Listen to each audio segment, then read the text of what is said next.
دین آ کے ہمیں بہت ساری چیزوں سے واقف کراتا ہے. تو آئیے یہاں پہ ایک اور ویڈیو کلپ دیکھتے ہیں، اس کے بعد آپ کی خدمت میں حاضر ہیں.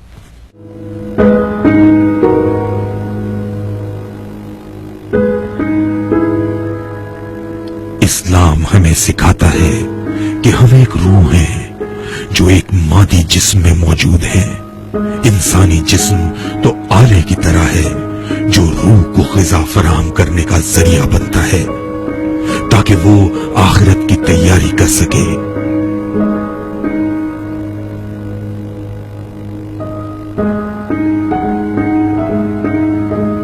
کیا ہم لوگ روح کے بجائے اس آلے کی پرورش کر رہے ہیں؟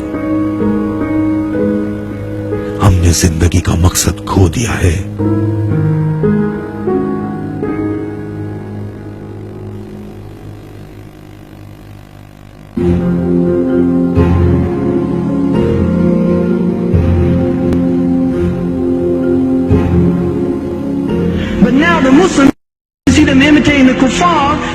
اب ان مسلمانوں کو دیکھیں، یہ کفر کی نقل کرتے ہیں کیونکہ وہ سمجھتے ہیں کہ ان کی نقل کرنے سے ان کا وقار بلند ہوگا.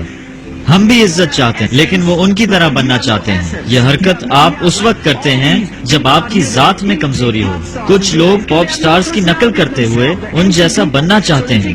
ان لوگوں کی اپنی کوئی پرسنالٹی نہیں ہوتی. ایسے لوگ اندر سے کھوکھلے ہوتے ہیں، اس لیے دوسروں کی نقل کرتے ہیں.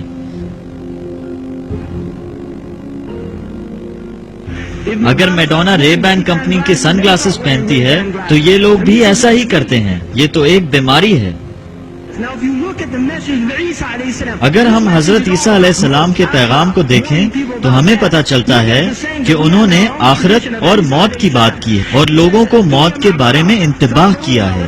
ایک موقع پر ان کا کہنا تھا کہ یہ دنیا تو ایک پل ہے جس کی مدد سے آپ دوسری دنیا کی جانب بڑھتے ہیں، اس لیے آپ کو اس پل پر کچھ تعمیر کرنے کے لیے وقت ضائع نہیں کرنا چاہیے. یہ حضرت عیسیٰ علیہ السلام کے خوبصورت اقوال ہیں جنہیں مسلم اسکالرز نے جگہ جگہ درج کیا ہے. اس طرح یہ کہا جا سکتا ہے کہ مذہب دشمن اینٹی کرائسٹ حضرت عیسیٰ علیہ السلام کی ضد ہوگا، مخالف ہوگا.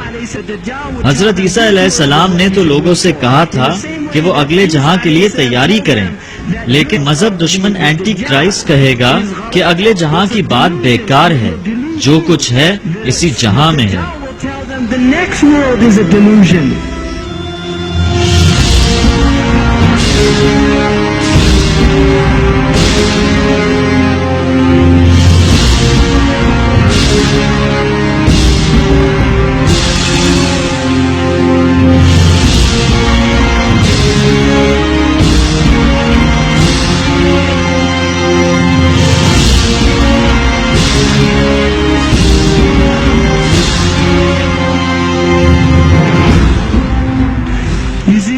آپ نے بیئر کمرشل تو دیکھی ہوگی جس میں کہا جاتا ہے کہ تم دنیا میں ایک ہی بار آؤ گے، اس لیے کھل کر انجوائے کر لو.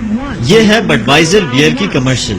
اس کا مطلب ہے کہ تم ایک ہی بار دنیا میں آئے ہو، گھومو پھرو اور مزے اڑاؤ.